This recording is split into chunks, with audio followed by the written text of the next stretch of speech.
The sound of that slap still echoes in my head like a gunshot in a closed room. Let me tell you, I've heard my share of gunshots in 28 years on the force, but nothing prepared me for the sound of violence hitting my own family dinner table. I'm Clarence Mitchell, 58 years old, and I retired from the police department just 2 years ago. Thought I'd seen everything there was to see about human cruelty. Domestic calls were the worst part of the job, walking into someone else's hell, trying to piece together truth from lies, blood from excuses. But I never imagined I'd be making that kind of call from my own home. It wasn't just the strike against my daughter's cheek that froze the entire table. Hell, the slap itself was bad enough. Kenneth's open hand connecting with Patricia's face with a crack that seemed to echo off every wall in my dining room. But what came after, that's what really got to me. The silence. Thick, heavy, criminal silence. We were gathered for what should have been a quiet Sunday dinner. You know how it is. Family tradition, pass the mashed potatoes, talk about the weather. Patricia had been coming over every other week since she got married 3 years ago, usually with some excuse about why Kenneth couldn't make it. Work emergency, he was tired, he had plans with his mother. Looking back now, I should have paid more attention to those excuses. But this Sunday was different. Kenneth actually showed up, and so did his mother, Helen. The woman had been giving me bad vibes since the day I met her, but you try to get along with your daughter's in-laws, you know? Keep the peace for the sake of family. The argument started over something stupid. Something about Patricia wanting to take a photography class at the community college. Kenneth's eyes blazed with fury as he stood up from his chair. I watched it happen like it was in slow motion. His arm raised, his hand open, coming down fast. The crack of that slap against her face. Jesus, that sound will haunt me forever. I saw my daughter's head snap from the force of the impact. Patricia just stood there afterward, motionless, her hand covering her burning cheek, her eyes wide open like her soul had been knocked right out of her body. And then the unthinkable happened. Helen, Kenneth's mother, sitting right there beside him, started clapping. Not just a polite golf clap either. She was applauding like she'd just watched the winning touchdown at the Super Bowl. That's when I knew something irrevocable was about to begin. Now, let me give you some background here. I spent 28 years wearing a badge in this city. Started as a patrol officer when I was 22, fresh out of the academy with more muscles than brains. Worked my way up to detective, spent the last 15 years of my career investigating everything from burglary to homicide. I thought retirement would mean quiet evenings, maybe some fishing, helping Patricia around her house when she needed it. I raised Patricia on my own after her mother died when she was 12. Cancer took Martha fast, and suddenly I was a single dad trying to figure out how to handle a teenage daughter while working detective shifts. Patricia was always independent, strong-willed like her mother, smart as a whip too. Made me proud when she graduated college, got her accounting degree, seemed to have her life figured out. When she met Kenneth at her office 3 years ago, I wanted to be happy for her. Guy seemed decent enough on paper, worked in finance, dressed well, said the right things, but something about him never sat right with me. Maybe it was the cop instincts, or maybe it was just father's intuition. He had this way of talking over Patricia, making decisions for her, steering conversations away from her whenever she started talking about her interests. And his mother? Helen Sullivan was a piece of work from day one. Always had something to say about how Patricia dressed, how she kept house, how she talked. Nothing ever good enough for her precious son. But I bit my tongue. Patricia seemed happy, or at least I thought she did. Standing in my dining room that Sunday evening, watching my daughter get hit and her mother-in-law applaud it, all those little warning signs I'd ignored suddenly made perfect sense. Patricia didn't cry immediately. She stood there trembling in silence, and I could see years of fear in her eyes, fear I'd been too blind to notice before. I rose slowly without shouting, without moving a chair, without slamming the table. My heart was racing inside my chest, but my voice didn't tremble when I spoke. 28 years on the force teaches you to stay calm when everything inside you wants to explode. I looked at everyone present, at those who lowered their heads, at those who pretended not to see, at Kenneth who was still breathing with rage, and at Helen who had just applauded violence like it was entertainment. Without saying a word, I pulled my phone from my pocket and dialed 911. Kenneth's hand was still raised when his mother spoke with that twisted smile. That's what she gets for talking back. No one reacted to Helen's words. No one. not the other guests, not even those who had known for years what went on behind closed doors. The air smelled of freshly served food and poorly concealed fear. Patricia was still standing there, trembling in silence. I ended the call and calmly put the phone away. Then I said only one sentence. "Nobody leaves this house." They looked at me with contempt. They had no idea what was about to happen. Kenneth laughed arrogantly. "What are you going to do, old man?" he sneered. "Here's the thing about being a cop for nearly 3 decades. You learn when to talk and when to stay quiet." Kenneth wanted a reaction, wanted me to lose my temper so he could play the victim. I didn't give him that satisfaction. Instead, I slowly approached my daughter and placed a hand on her shoulder. I felt her body rigid, stiff like a statue that had been broken inside. When I looked into her eyes, I saw something that cut me deeper than any knife could. I saw years of silence, years of muffled cries, of nights locked in bathrooms, crying without anyone coming to help. I saw the fear of a woman who no longer knew how to ask for help, because asking so many times without an answer eventually silences the voice. You have to understand, I thought I knew my daughter, thought I'd raised her to be strong, independent, able to handle anything life threw at her. But standing there, looking into those frightened eyes, I realized I'd been living in a fool's paradise. Then something happened that none of them expected. The doorknob of the main door slowly began to turn. The metallic sound echoed in the dining room like a warning bell. Helen stopped smiling. Kenneth took a step back. I didn't move a muscle. The door opened and 2 patrol officers entered with firm steps, followed by Detective Sarah Rodriguez, someone I'd worked with for years before my retirement. They didn't raise their voices, they didn't push anyone, they just showed their badges with the kind of professional authority I'd seen 1,000 times before. "We received a call for domestic violence in real time," Rodriguez said in that dry, no-nonsense tone I remembered well. Kenneth's face transformed faster than a magic trick. He tried to deny what happened, stammering excuses, but Patricia, God bless her, spoke before he could spin his web of lies. "Yes," she said with a broken voice. "He just hit me." I felt the air return to my lungs after what seemed like decades of holding my breath. Helen stood up indignant, screaming that it was all a misunderstanding, that her son had only meant to correct her daughter-in-law. That word, correct, it cut through me like a rusty blade. 28 years of domestic calls had taught me that word was always a red flag. Officer Martinez asked her to calm down. Helen moved toward my daughter and shamelessly raised her hand again, ready to deliver her own version of correction. She didn't manage to touch Patricia. Martinez stopped her dead in her tracks with the kind of firm grip that said he'd done this before. "Ma'am, step away right now," he ordered. That's when the scene really broke apart. My daughter began to cry, not the gentle tears of sadness, but the deep, wrenching sobs of someone who'd been holding back a flood for years. Detective Rodriguez approached her immediately, covered her with a department jacket, and spoke to her with the kind of kindness that comes from years of dealing with victims. I watched that scene with a mixture of relief and crushing guilt.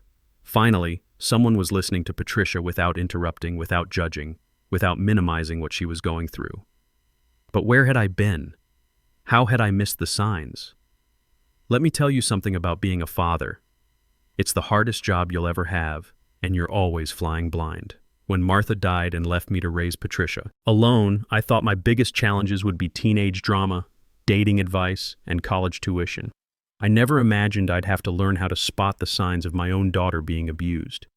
The officers pulled Kenneth away from the table. He shouted, insulted everyone in sight, swore that it was all a conspiracy against him.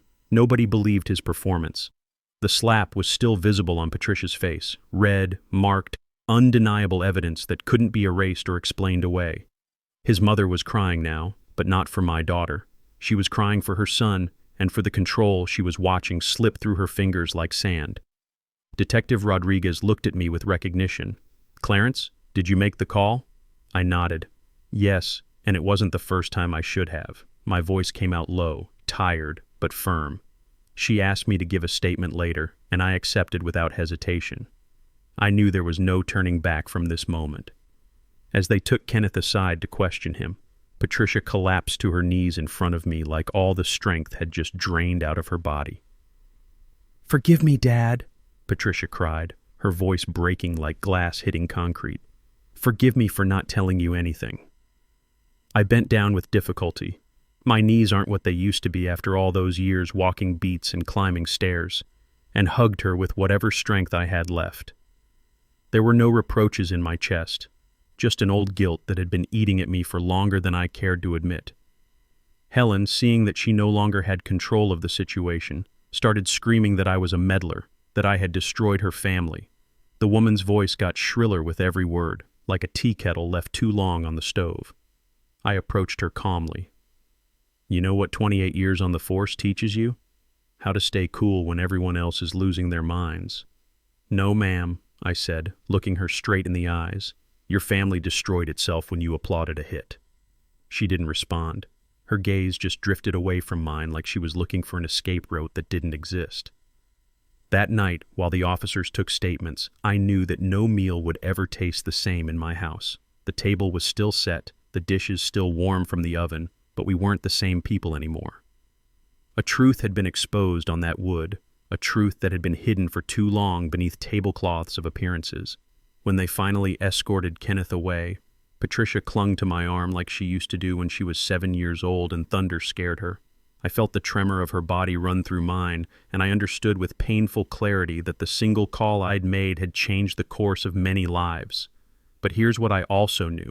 What was coming would be even more revealing and dangerous than any of them could imagine.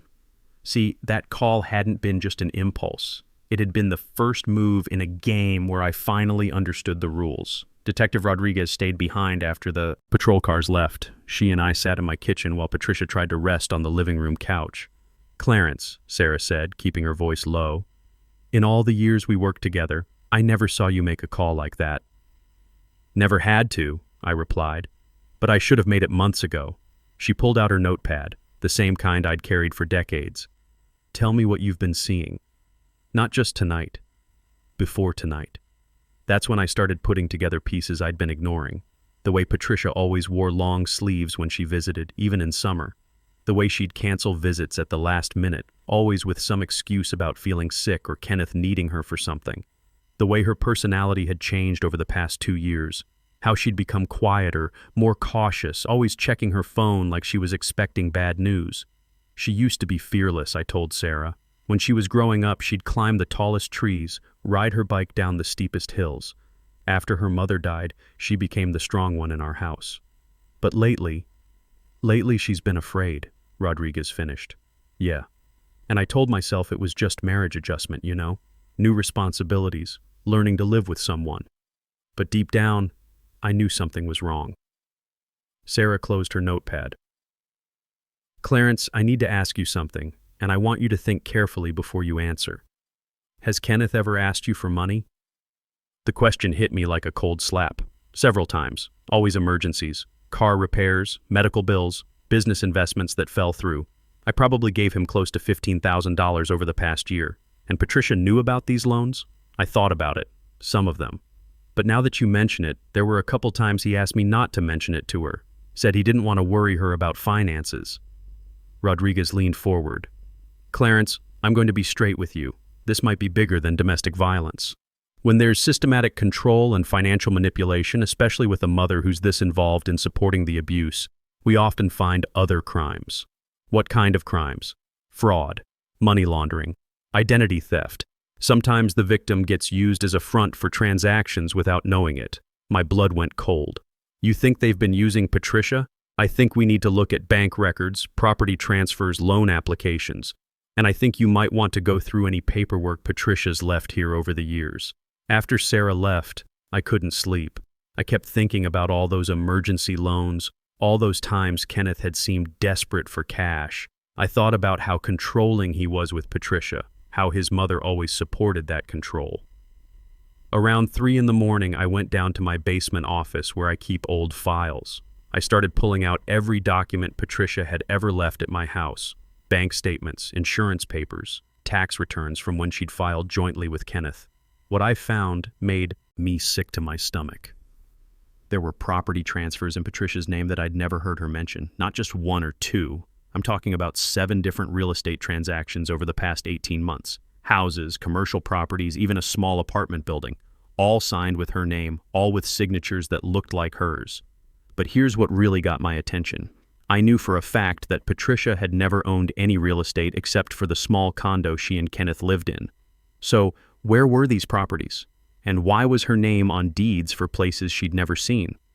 I found insurance policies I didn't know existed. Life insurance, property insurance, business insurance, all with Patricia listed as either the owner or beneficiary. The premiums alone would have cost more than her entire salary. Then I found the loan applications. Remember those emergency loans Kenneth had asked me for? Well, it turns out I wasn't the only one helping him out. There were applications for personal loans, business loans, lines of credit, all with Patricia's signature, all for amounts that made my $15,000 look like pocket change. We're talking about $200,000 in total debt, all in my daughter's name. I sat in that basement until dawn, spreading papers across my old desk like I was working a case again. And that's exactly what this was becoming. A case. The biggest case of my life. And the victim was my own daughter. When Patricia woke up that morning, I had coffee ready and a gentle approach planned.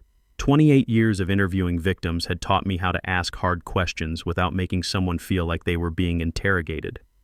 "Sweetheart," I said, handing her a cup, "I need to ask you about some paperwork I found." She looked at me with those same frightened eyes from the night before. "What kind of paperwork?" I showed her the property deed for a house in Riverside, a $350,000 property that was supposedly hers. Her face went white as paper. "Dad, I've never seen this before in my life. But that's your signature, isn't it?" She stared at the document like it was written in a foreign language. It looks like my signature, but I swear to you, I never signed this. I don't even know where Riverside is." That's when the pieces started falling into place. "Patricia, did Kenneth ever ask you to sign papers without explaining what they were for?" Her hands started shaking. "Sometimes. He said they were just insurance forms or paperwork for his business. When I asked questions, he'd get angry. He said I should trust him, that wives shouldn't question their husbands about financial matters." "And his mother? What did she say about these papers?" "She always backed him up, said I was being difficult, that smart women let their men handle the business side of marriage." I felt rage building in my chest like a fire someone was feeding gasoline to, but I kept my voice calm. How often did this happen? Every few months. Sometimes more often. He'd bring home a stack of documents, tell me where to sign, and that was it. If I tried to read them, she touched her cheek unconsciously, he'd hit you.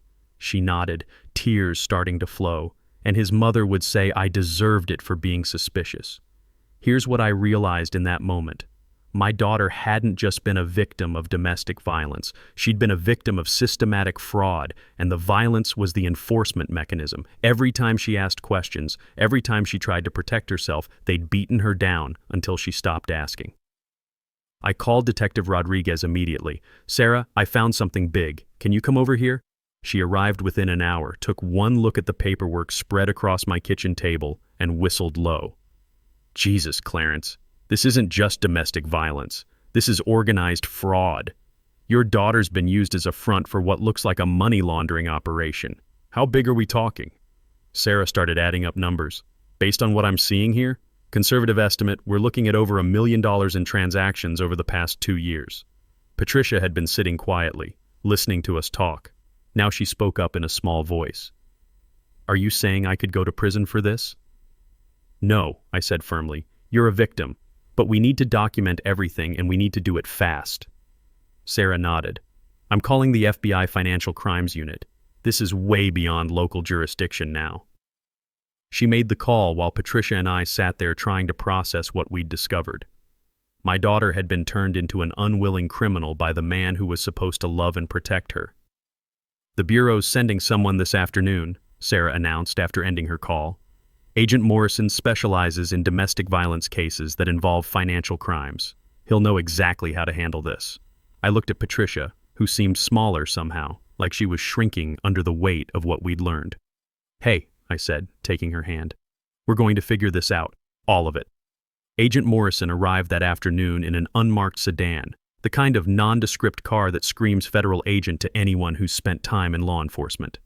He was younger than I expected, maybe early 40s. But he had that serious demeanor that comes with years of working financial crimes. "Mr. Mitchell," he said, shaking my hand. Detective Rodriguez filled me in on the basics. Before we start, I want you both to understand something. Cases like this are more common than you might think, and they're almost never the victim's fault. He sat across from Patricia at my kitchen table, his voice gentle but professional. Mrs. Sullivan, I know this is overwhelming, but I need you to walk me through how the document signing usually worked. Patricia took a shaky breath. Kenneth would come home with papers, usually in the evening after dinner. He'd spread them out on our dining room table and show me where to sign. If I asked what they were for, he'd say it was just business paperwork, insurance forms, things I didn't need to worry about. Did his mother ever participate in these sessions? Sometimes. She'd sit with us and tell me I should be grateful Kenneth was handling all the complicated financial matters. She'd say things like, "Smart wives don't question their husbands about money." Agent Morrison took detailed notes. And when you did ask questions? Patricia's hand instinctively went to her cheek. Kenneth would get angry. Sometimes he'd just yell, but other times, she didn't need to finish that sentence. His mother's reaction? She'd tell me I deserved whatever happened because I was being disrespectful. Morrison looked at me. Mr. Mitchell, Detective Rodriguez mentioned you've been giving your son-in-law money? I nodded, feeling that familiar knot of guilt in my stomach. About $15,000 over the past year. Always emergencies. Car repairs, medical bills, business investments gone wrong. Did he ever mention what kind of business he was in? Financial consulting, he said. Helped people with investments, managed portfolios for small businesses. Morrison's expression darkened. Mr. Mitchell, there's no record of Kenneth Sullivan being licensed as a financial advisor in this state, or any other state for that matter. The room went quiet except for the sound of Patricia's sharp intake of breath. What are you saying? I asked. I'm saying your son-in-law has been running an unlicensed financial operation, possibly for years. And based on these documents, he's been using your daughter's identity to legitimize transactions that would otherwise raise red flags. Morrison spread out copies of the paperwork I'd found. Here's how this typically works. They establish your daughter as the legal owner of properties and businesses on paper. She signs documents without understanding what they're for. Then they use these entities to move money around, often money from illegal sources. Money laundering, I said. Exactly. The properties get bought and sold quickly, sometimes multiple times in a single year. Each transaction makes the money look more legitimate. Your daughter's clean credit history and lack of criminal record made her the perfect front. Patricia looked like she was going to be sick. Agent Morrison, am I going to be charged with crimes? No, Mrs. Sullivan. You're clearly a victim here. But we need your cooperation to build a case against the people who victimized you. He pulled out another file. We've been tracking some unusual financial activity in this area for about 6 months.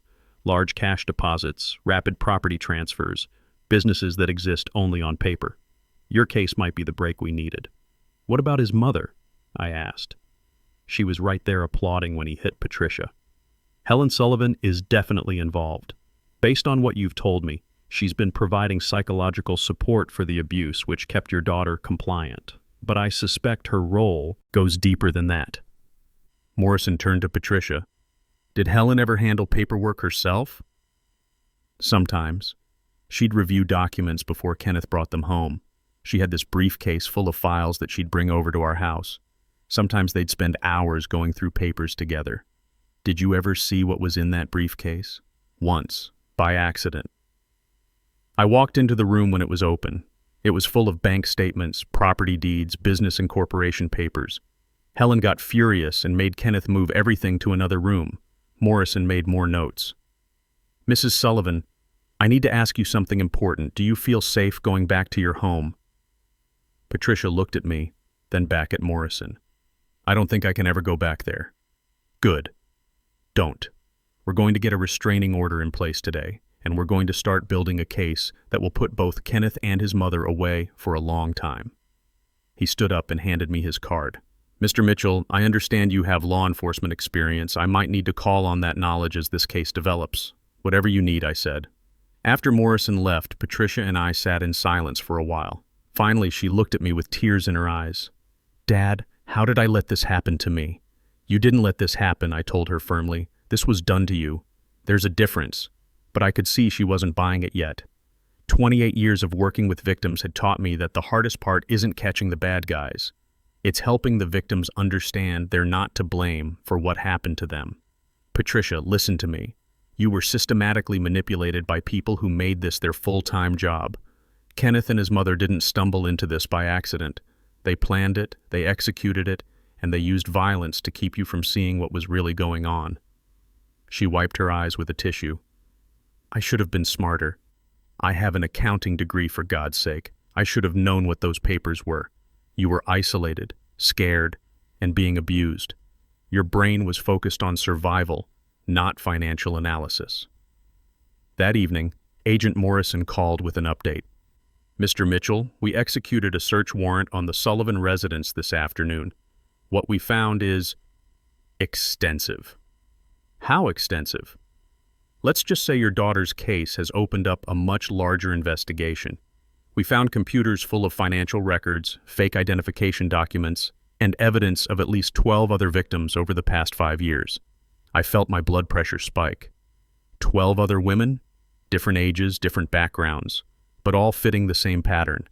Isolated through abuse, then used as fronts for financial crimes. Kenneth and Helen Sullivan have been running this operation for years. What about Patricia's specific case? We recovered over $300,000 in cash hidden in their house, plus banking records that show systematic theft from accounts in your daughter's name. We're talking about total theft of approximately $180,000 from her personal accounts over the past 18 months. I had to sit down. They stole $180,000 from her, money from her salary, her savings account, even funds from a small inheritance she received from her grandmother. They were systematically draining her financially while making her believe they were building a future together. When I told Patricia about the call, she just stared at me for a long moment. My grandmother's money, she said quietly. She left me $25,000 when she died 2 years ago. Kenneth said we should invest it in his business, that it would grow and secure our future. I never saw statements or returns, but he always said everything was going well. They stole it all, sweetheart. She would have hated that, Patricia said, and for the first time since this started, I heard anger in her voice instead of just fear. Grandma worked her whole life to save that money. She wanted to make sure I'd be okay if anything happened. That anger was good. Anger meant she was starting to fight back instead of just surviving. The next morning, Detective Rodriguez called with more news. Clarence, Kenneth made bail yesterday evening. My heart stopped. What? How is that possible? His lawyer argued he wasn't a flight risk, and the judge set bail at $50,000. Someone posted it within 2 hours. Someone? We're looking into it, but we suspect Helen had access to more money than we initially thought. I immediately called Agent Morrison. Is Patricia in danger? We've got a restraining order in place, but honestly, Mr. Mitchell, I'd feel better if she wasn't staying alone. The cash we found suggests they have resources we didn't know about. She's staying here with me until this is resolved. Good. We've also got surveillance on the Sullivan residence, so we'll know if Kenneth tries to contact her or violate the restraining order. That afternoon, while Patricia was napping, I did what any retired cop would do. I started my own investigation. I drove past Kenneth and Helen's house, noting the FBI surveillance vehicle parked discreetly down the street. Then I drove by the properties that Patricia had unknowingly owned according to the fraudulent documents. What I found was interesting. 3 of the properties were in various stages of renovation or had for sale signs in the yards, but they weren't being sold by legitimate real estate agents. The signs all had the same phone number, and when I called it, I got a voicemail for something called Sullivan Investment Properties. I drove to the address listed for Sullivan Investment Properties. It was a small office in a strip mall, squeezed between a tax preparation service and a cell phone repair shop. The windows were tinted dark and there was no indication of what actually went on inside. But here's what caught my attention. Helen Sullivan's car was parked right outside. I called Agent Morrison immediately. Agent Morrison, I think I found something you need to see. 20 minutes later, Morrison and 2 other federal agents met me in the parking lot of that strip mall. As we watched, Helen Sullivan emerged from the office carrying a large duffel bag. That's her, I told Morrison. And that, Morrison said, pulling out his binoculars. Looks like someone preparing to run. Call for backup, Morrison ordered into his radio. We've got a potential flight risk about to leave with evidence. I watched from the passenger seat of Morrison's vehicle as Helen Sullivan loaded that duffel bag into the trunk of her car. She moved with the kind of nervous energy you see in people who know they're running out of time. "What's the play here?" I asked Morrison. "We wait for backup, then we move. I want to see where she goes and what she does with that bag before we take her down." Helen got into her car and pulled out of the parking lot. Morrison followed at a distance while 2 other federal vehicles took parallel routes. After 28 years on the force, I'd been in plenty of surveillances, but never as a civilian observer watching my own family's case unfold. Helen drove for about 15 minutes before pulling into the parking lot of a storage facility on the outskirts of town. She used a key card to access the gate, then drove to Unit 47. "Bingo," Morrison said quietly. "Storage units are where these operations usually keep their insurance policies." We watched Helen unlock the unit and disappear inside. She emerged 10 minutes later without the duffel bag but carrying a small briefcase. "That's enough," Morrison said. He radioed for the arrest team to move in. What happened next was like watching a well-choreographed dance. Federal agents appeared from 3 different directions, surrounding Helen's car before she could even start the engine. I watched from a distance as they placed her in handcuffs, her face showing a mixture of rage and disbelief. Agent Morrison walked over to the storage unit while other agents secured Helen. When he came back, his expression was grim. "Mr. Mitchell, you need to see this." Inside Unit 47, I found myself looking at what could only be described as the headquarters of a criminal enterprise. File cabinets lined the walls, computers sat on folding tables, and bankers' boxes were stacked floor to ceiling. But what really got my attention was the wall chart showing photos and personal information for dozens of women, including my daughter. "Jesus," I whispered. "There are 23 women on this board," Morrison said, "all potential victims or current victims of the Sullivan operation. Your daughter's photo is here, along with detailed information about her financial situation, her personality profile, and what they called her compliance level." I felt sick reading the notes written under Patricia's photo. "Highly compliant after physical correction. Responds well to financial pressure. Mother figure absent. Seeking approval." "They studied her," I said. "They studied all of them. This isn't random, Mr. Mitchell. Kenneth and Helen Sullivan ran this like a business. They identified vulnerable women, moved in slowly to establish relationships, then systematically exploited them." Morrison showed me file folders filled with financial documents. "Based on what we're seeing here, this operation has been running for at least 8 years. Conservative estimate, they've stolen over $2.5 million from their victims. And Kenneth, we're picking him up now. Units are moving on 3 different locations where we think he might be." The drive back to my house felt surreal. In less than 48 hours, my daughter's domestic violence case had exploded into a federal investigation that would probably make national news.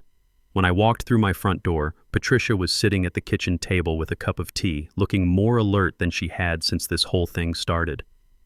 "Dad, you look like you've seen a ghost." I sat down across from her and took her hands in mine. "Patricia, I need to tell you what we found today. It's going to be hard to hear." I explained about the storage unit, the wall chart with her photo, the files documenting how they had studied and manipulated her. I watched her face go through a series of emotions: shock, disgust, anger, and finally something that looked like relief. "So I wasn't crazy," she said quietly. "What do you mean?"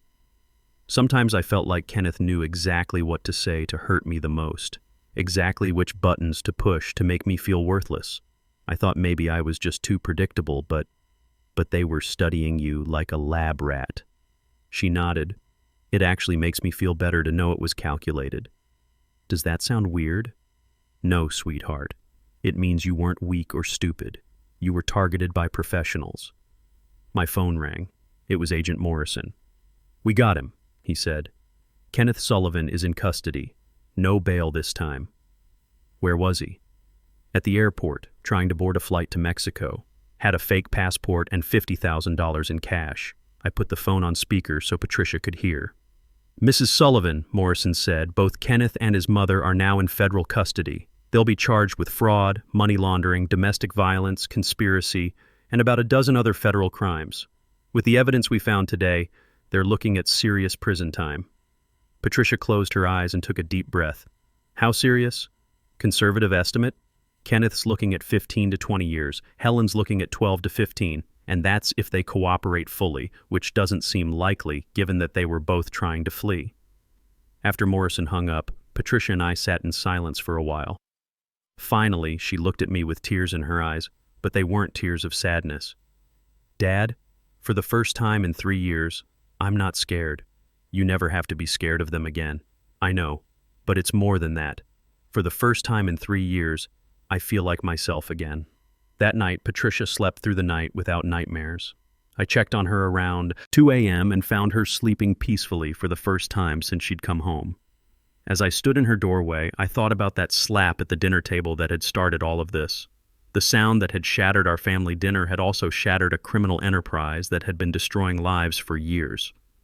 The next few weeks were a whirlwind of preparation. Agent Morrison became a regular fixture at my kitchen table as we worked through evidence, witness statements, and trial preparation. The federal prosecutor assigned to the case, Assistant U.S. Attorney Jennifer Walsh, was a sharp woman in her early 40s who specialized in financial crimes with domestic violence components. "Mr. Mitchell," she told me during one of our meetings, "your daughter's case is going to be the cornerstone of our prosecution. Without her testimony about the coercion and abuse, we can prove financial crimes, but we can't prove the systematic victimization that makes this a RICO case." RICO, the Racketeer Influenced and Corrupt Organizations Act. I knew that meant they were going after Kenneth and Helen as leaders of a criminal enterprise, not just individual criminals. "What does that mean for sentencing?" I asked. "It means instead of 10 to 15 years, we're talking about 25 years to life for Kenneth, 20 to 25 for Helen." Patricia had been getting stronger every day. She was seeing a therapist who specialized in abuse victims, and slowly, the woman I remembered from before Kenneth was starting to emerge. She was asking questions again, making decisions about her own life, even laughing occasionally. But testifying in federal court was going to be the biggest challenge yet. "I'm scared I'll freeze up," she told me one evening as we prepared for her practice sessions with Walsh. "Sweetheart, you've already done the hardest part. You told the truth about what happened to you. Everything else is just details. But what if they try to make it seem like I was part of the crimes?" That was a legitimate concern. Kenneth's defense attorney had already filed motions claiming that Patricia was a willing participant who only claimed abuse after getting caught. "Here's what I know," I told her. "I've testified in hundreds of cases over the years. The truth has a weight to it that lies don't have. When you tell your story honestly, juries can feel that." Walsh had prepared Patricia thoroughly. They went through every document, every transaction, every incident of abuse. Patricia had to relive some terrible memories, but each session seemed to make her stronger rather than weaker. "The defense is going to try to paint you as a sophisticated woman who should have known what she was signing," Walsh explained.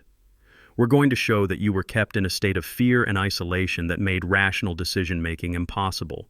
Meanwhile, the investigation kept expanding. The FBI had identified 31 victims across 5 states. The storage unit had yielded evidence of crimes going back 12 years. Kenneth and Helen Sullivan weren't just running a local operation. They were part of a network that had been systematically victimizing women across the Southeast. Agent Morrison called me one afternoon with an update that made my blood run cold. "Clarence, we found evidence that they were planning to expand their operation. They had identified Patricia's sister as a potential future target." Patricia's sister lived in North Carolina with her husband and 2 young children. She was going through a rough patch in her marriage, and Kenneth had been helping by offering financial advice. "Jesus," I said. "Were they already targeting her?" "Early stages. They had compiled a profile on her, identified her vulnerabilities, and Kenneth had started establishing a relationship with her husband through business networking events. When I told Patricia, she broke down completely. "They were going to do to Sarah what they did to me," she sobbed. "And I would never have known. I would never have been able to warn her. But now we can," I reminded her. "Sarah's safe because you found the courage to speak up." That's when Patricia made a decision that surprised everyone, including me. "I want to testify against all of them," she announced at our next meeting with Walsh. "Not just Kenneth and Helen. I want to help prosecute the whole network." Walsh leaned forward. "Patricia, that would mean testifying in multiple trials, possibly in different states. It would be months of reliving this trauma." "How many women are we talking about?" Patricia asked. "Based on current evidence, 31 confirmed victims, but we estimate there could be as many as 50 women who were targeted over the years. Patricia looked at me, then back at Walsh. 50 women who went through what I went through, or worse. Some of them are still trapped in these relationships, Morrison added. Your testimony could be what gives them the courage to come forward. Patricia nodded firmly. Then I'll testify in every single trial if that's what it takes. I felt more pride in that moment than I had ever felt before. My daughter had not just survived her victimization, she was transforming it into a weapon against the people who had hurt her and so many others. The trial began on a cold Monday morning in February. Patricia wore a simple blue dress and had her hair pulled back in a style that made her look professional and confident. As we walked up the courthouse steps, reporters shouted questions that we ignored. Inside, the courtroom was packed. I saw other victims and their families, FBI agents who had worked the case, and reporters from national news outlets. Kenneth and Helen sat at the defense table, both looking smaller and more ordinary than they had when they were terrorizing my daughter. When Patricia took the stand, the courtroom fell completely silent. Walsh walked her through her testimony slowly and carefully. Patricia's voice was steady as she described meeting Kenneth, the early signs of control, the escalation to violence, and the systematic coercion that had led to her signing fraudulent documents. Mrs. Sullivan, Walsh asked, did you ever willingly participate in money laundering? No, Patricia answered clearly. I didn't even know what money laundering was until Agent Morrison explained it to me. Did you ever profit from the financial crimes committed using your identity? No. In fact, I lost everything. My savings, my inheritance from my grandmother, my sense of self-worth. They took it all. The defense attorney's cross-examination was brutal, but Patricia held her ground. When he suggested she was lying about the abuse, she lifted her chin and said, Sir, I have medical records, photographs, and witness statements. My father saw Kenneth hit me with his own eyes. That was just one incident, the defense attorney pressed. One incident you saw, Patricia corrected. There were hundreds you didn't see. The trial lasted 3 weeks. Every day, Patricia sat in that courtroom and watched as witness after witness described the systematic destruction of women's lives. Other victims testified, FBI agents presented evidence, and financial experts explained how the money laundering scheme had worked. But it was Patricia's testimony that sealed their fate. When she described the wall chart with her photo and personal information, the jury visibly reacted. When she explained how Helen had coached Kenneth on which psychological pressure points to use, several jurors looked disgusted. And when she showed the courtroom photographs of bruises Kenneth had given her, I saw one juror wipe away tears. The defense tried everything. They claimed Patricia was a willing participant. They suggested she was lying about the abuse to avoid prosecution herself. They even tried to argue that Kenneth was the real victim, manipulated by his domineering mother. None of it worked. The evidence was overwhelming. 12 years of financial records, 31 victims across 5 states, over $3.2 million in stolen money, medical records documenting injuries, photographs of bruises, audio recordings Kenneth had made of himself abusing Patricia, recordings the FBI had found on his computer that he'd apparently kept as trophies. I'll never forget the moment those recordings were played in court. Patricia had warned me they were coming, but hearing my daughter's voice pleading with Kenneth to stop hitting her while Helen's voice could be heard in the background encouraging him, that nearly broke me. But Patricia sat through it all with steel in her spine. She had transformed from victim to survivor to warrior, and watching her refuse to be intimidated by the defense attorney's aggressive questioning filled me with more pride than I knew was possible. The jury deliberated for 6 hours. When they came back, the foreman stood up and read verdict after verdict. Guilty, guilty, guilty. 37 separate counts of fraud, money laundering, racketeering, conspiracy, and domestic violence. Kenneth's face went white when he heard the verdicts. Helen started crying, but they weren't tears of remorse. They were tears of rage at getting caught. Sentencing came 2 months later. Patricia had prepared a victim impact statement that she insisted on reading herself, despite Walsh's offer to read it for her. Your Honor, Patricia began, her voice clear and strong, Kenneth Sullivan didn't just steal my money. He stole 3 years of my life. He stole my confidence, my sense of safety, my ability to trust my own judgment. His mother, Helen, didn't just enable this abuse, she orchestrated it, coached it, and celebrated it. She paused and looked directly at Kenneth and Helen. But what you both failed to understand is that you can't destroy someone completely without destroying yourself in the process. Every lie you told, every document you forged, every time you hit me or threatened me, you were creating the evidence that would eventually bring you down. I watched Kenneth's face as Patricia spoke. The arrogant smirk he'd worn throughout the trial was gone. For the first time, he looked like what he actually was, a coward who had preyed on vulnerable women. "Your Honor," Patricia continued, "I'm not asking for vengeance. I'm asking for justice. Not just for me, but for the 31 other women who trusted Kenneth Sullivan and were systematically destroyed by him and his mother, and for all the women who might have been their victims if this operation had continued." When Patricia finished, the courtroom was silent except for the sound of several people crying quietly. Judge Harrison looked at Kenneth and Helen before delivering their sentences. "Mr. Sullivan," the judge said, "you have been found guilty of leading a criminal enterprise that destroyed dozens of lives over more than a decade. The evidence shows a pattern of systematic abuse, manipulation, and theft that demonstrates a complete lack of regard for human dignity." Kenneth was sentenced to 28 years in federal prison without possibility of parole. Helen received 22 years. In addition to prison time, both were ordered to pay full restitution to all victims, a total of $3.2 million plus interest and penalties. As the bailiffs led them away in shackles, Helen turned and looked at me with pure hatred. Kenneth kept his eyes on the floor. Outside the courthouse, Patricia was surrounded by reporters, but she handled their questions with the same composure she'd shown throughout the trial. "Mrs. Sullivan, how does it feel to see your abusers sentenced to decades in prison?" "It feels like justice," she answered simply. "But more importantly, it feels like the end of their ability to hurt other women. What's next for you?" Patricia looked at me, then back at the reporters. "I'm going back to school to get my master's degree in victim advocacy. I want to help other women who've been where I was." That evening, Patricia and I went out to dinner for the first time since this whole ordeal began. We chose a quiet restaurant where we could talk without being recognized. "Dad," she said over dessert, "I need to thank you for making that phone call." "You don't need to thank me for protecting my daughter." "I'm not thanking you for protecting me," she said. "I'm thanking you for believing me, for seeing what was really happening when I couldn't see it myself. I should have seen it sooner.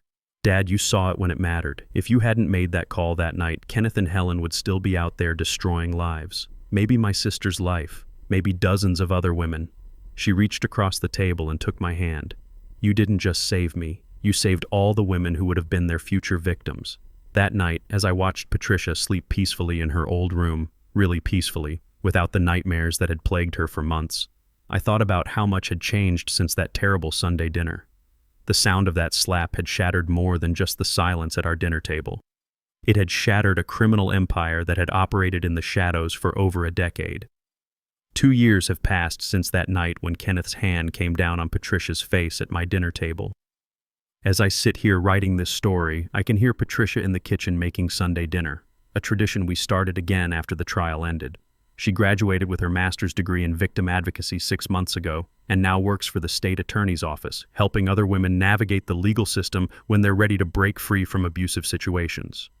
She's testified in 14 additional trials across 3 states, helping to convict other members of the criminal network that Kenneth and Helen were part of. The sound of her laughter from the kitchen, real, genuine laughter, reminds me daily that we won more than just a court case. We won her life back. Kenneth and Helen are both serving their sentences in federal prison. Kenneth tried to appeal his conviction twice. Both appeals were denied. Helen has been denied parole consideration and won't be eligible again for another 15 years. According to Agent Morrison, who still keeps in touch, Kenneth has spent most of his time in protective custody after other inmates learned what he was in for. Apparently, even criminals have a code about men who abuse women. The financial restitution took 18 months to sort out, but Patricia eventually recovered $180,000 of her stolen money, plus interest and penalties that brought the total to $230,000. She used part of it for graduate school and donated $50,000 to a domestic violence shelter. "I want other women to have the help I never knew I needed," she told me when she made the donation. The other 31 victims from the Sullivan operation have all been contacted and offered assistance. 23 of them testified in various trials. 8 chose not to participate in the prosecution, and we respect their decisions. Recovery looks different for everyone. The ripple effects of our case continue to spread. The FBI used the evidence from the Sullivan operation to break up 2 other similar networks operating in different regions. Agent Morrison estimates that over 200 women have been helped or protected as a direct result of Patricia's courage to testify. But here's what I want you to understand about this whole story. It's not really about revenge at all. When I made that phone call the night Kenneth hit Patricia, I thought I was just stopping one man from hurting my daughter. I had no idea we were about to bring down a criminal enterprise that had been destroying lives for over a decade. The real victory wasn't watching Kenneth and Helen get led away in handcuffs, though I'll admit that felt pretty satisfying. The real victory was watching Patricia transform from a frightened, controlled woman into someone who now helps other women find their own strength.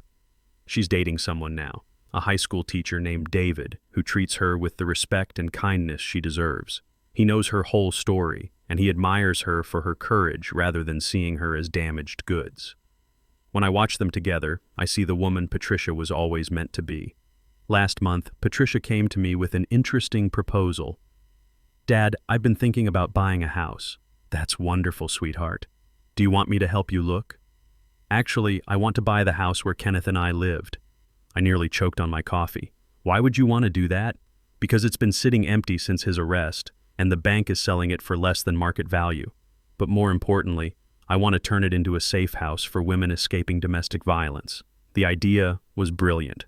Patricia knew every corner of that house, every hiding place, every reminder of what she'd endured there. By transforming it into a place of healing and safety, she would be completing her own healing process. We're in the process of setting up a nonprofit organization to make this happen. Patricia will run the day-to-day operations while I help with the administrative side. Agent Morrison has agreed to serve on our board of directors, and surprisingly, Detective Rodriguez is retiring next year and wants to join us full-time. "Clarence," she told me, "in 25 years of police work, your daughter's case is the one I'm most proud to have been part of. I want to keep doing this kind of work." Sometimes people ask me if I regret not seeing the signs of Patricia's abuse sooner. The honest answer is yes, I regret it every day. But I've learned that guilt is only useful if you let it motivate you to do better going forward.